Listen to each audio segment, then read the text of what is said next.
Moving on with the first method, that is to use Snapseed. So you need to open Snapseed and then go to tools and then use the Noir, and you have to select the third filter, okay, and you need to do the adjustment. So that depends on you, like how you like it and all the brightness and everything.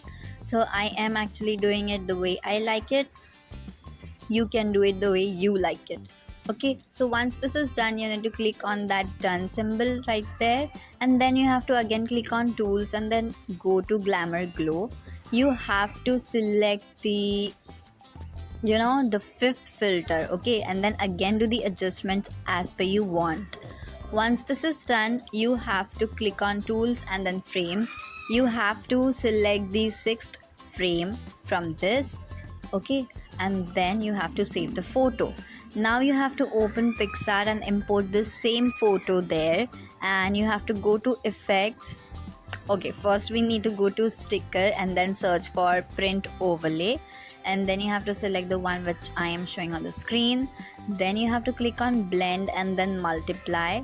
You can actually do it either multiply or overlay, and then you have to change the opacity, like make it low, and this is done. Save it. Moving on to the second method, that is to use Prequel. So you have to open Prequel app and then you have to import the picture. Then you need to go to the retro effects and you have to search for this one which I am showing on the screen, and then by updating that you have to select the monochrome filter from that Noir, and then the one which I'm showing on the screen, and it's done. Okay, so moving on to the third way, that is to use Picsart. So you have to import your picture in Picsart and then select on effects, and then in black and white you have to select the 1996. Okay, that is the filter or the effect. You have to go to stickers and then search for print overlay, and the same one which we used before. Then you have to multiply and overlay, and you have to change the opacity, like reduce it. Then you have to go to tools and then you have to adjust the settings like the shadows, brightness and all. That depends on you.